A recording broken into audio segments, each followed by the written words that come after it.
Welcome back. In this podcast, we're going to do Brain in the News and look at what's in the news related to brain function.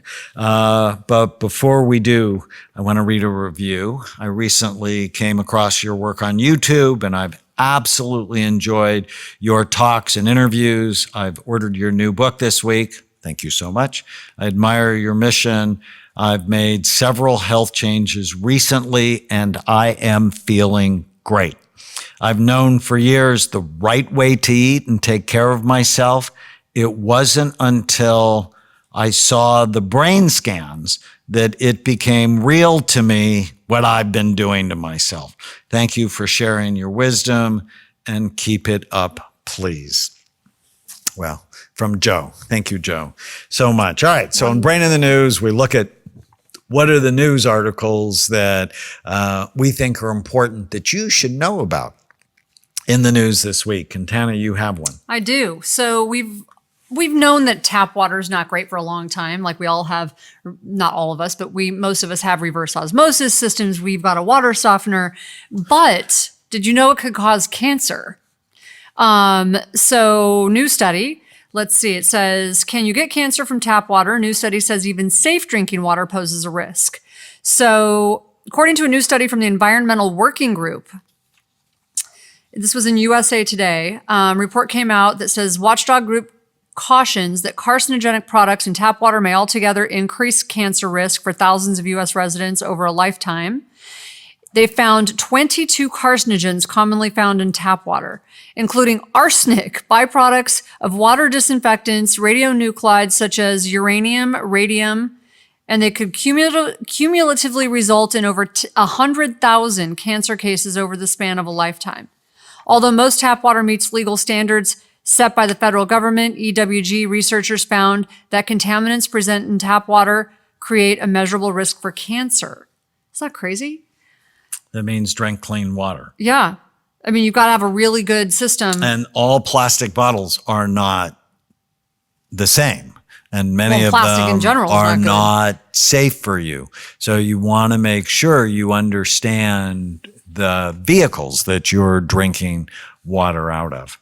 So it says, even though the vast majority of community water systems meet legal standards, yet the latest research shows that contaminants present in the water at those concentrations, perfectly legal, can still harm human health. EPA plans to regulate cancer-causing chemicals found in America's drinking water. An earlier study found that a cumulative analysis of contaminants in California tap water found a heightened risk of cancer for 15,000. Let's see. Yeah, this has been a debate going on for decades. So tap water is not as safe as you think. The study funded by the Park Foundation compiled a list of 22 contaminants, which is what we already said, in 48,363 community water systems they tested. Wow. That's just crazy. I mean, this is like a really extensive study. And estimates it serves about 86% of the U.S. population. So this wasn't small. So it's pretty crazy. It's an evil ruler strategy. So you want to be paying attention. So another study, another article out this week, suicide among troops spiked in 2018 to the highest rate in 5 years, according to the Pentagon. So the suicide rate among military troops, I mean, it's just heartbreaking. It's terrible.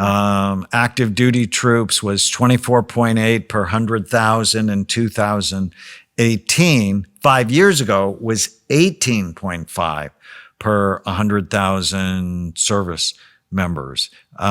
They've seen it across all the different services. And, part of it is related to the chronic stress. It's also related to the loneliness of leaving your family. I was in the Army for 10 years, so part of it is the terrible food. And really the lack of brain health education. Now, what the Army will do, or the government will do, is they'll increase mental health services as they have been typically done in the military. But I remember after Sandy Hook happened and President Obama said we need more money for mental health. Yet all of the school shooters had seen mental health professionals. Right. We don't need more money for more psychiatric drugs. What we need is a revolution in brain health. Otherwise, this disturbing trend is going to continue. I feel like we're letting them down. We are letting our society down by not getting serious about brain health. I mean, just, the water you drink, the milk, the stuff we put on our bodies, the toxins you put on your body, all of this matters. Yeah. Why don't you do this one? RCT supports efficacy of St. Johnswort for postmenopausal symptoms of depression. I wanted you to read that. RCT stands for randomized controlled trial. Why did you want me to read that? I'm not in menopause, supposedly. I know, but you're 51 this year, and I'm just protecting myself. You're just upset because I have the house at sub-zero temperatures. Oh my God, I'm wearing like the winter robe I even around went the and got house. checked for menopause to see if I was in menopause, but they say I'm not. Read so I the don't know. study. Supplements of St. Johnswort may help reduce the incidence of hot flashes and help depression in postmenopausal women, says a new study.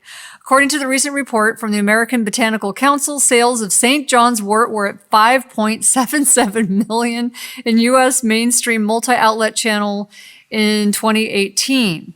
St. Johnswort is most commonly used for depression, but there's a strong scientific evidence that it's effective for mild to moderate depression. The new study published in the Complementary Therapies in Medicine indicated that the herb may also be good for menopausal symptoms in addition to further supporting the potential for antidepressive activity. So interesting, because there are also other herbs that they say really help. So, but it's the first time I've read that St. Johnswort is actually helpful for hot flashes and menopausal symptoms. Because I know black cohosh is supposed to be in certain, like there's a few. So when I first started doing scans in 1991 and realized some of the meds I was taught to prescribe were just toxic for brain function, I started studying supplements. And one of my favorite ones over the years was St. Johnswort.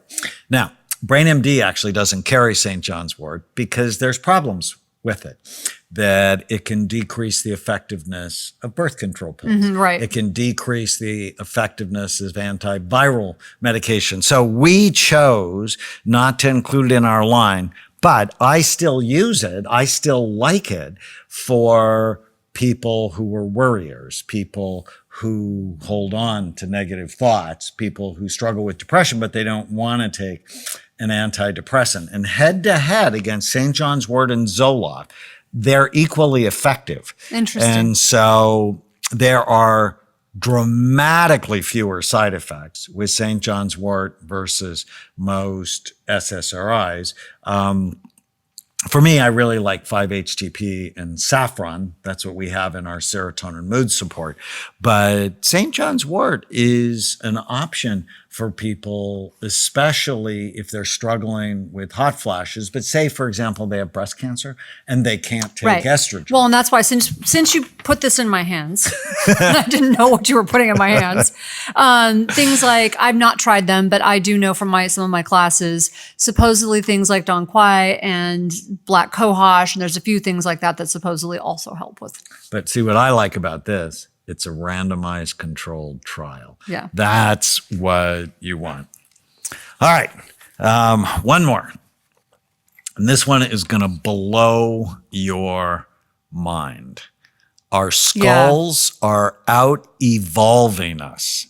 Crazy. Scientists argue that our ever shrinking skulls are wreaking havoc on our well-being. Wow. And they talk about a case of a mother whose child was just struggling with sleep and breathing problems, and the normal, cheerful baby had transformed into withdrawn, ornery, uncooperative 5-year-old.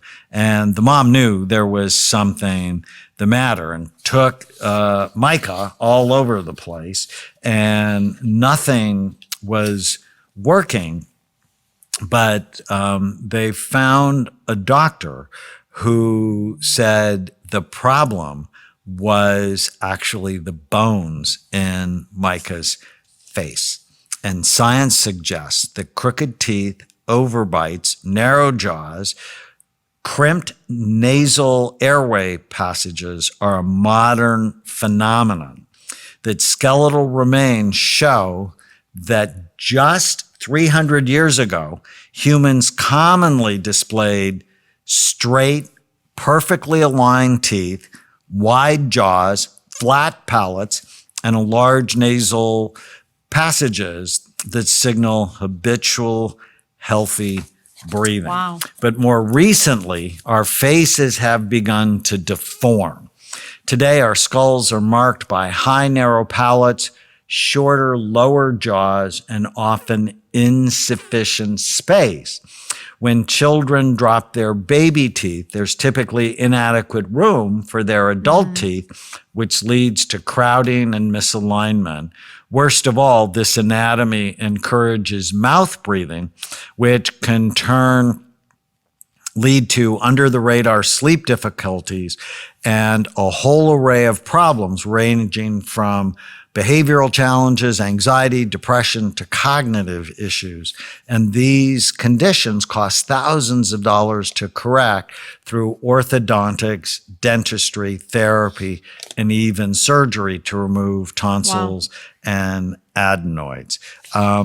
If you want to learn more about this, our skulls are out evolving us. Crazy. It is so interesting, so fascinating that, your brain is in a closed space.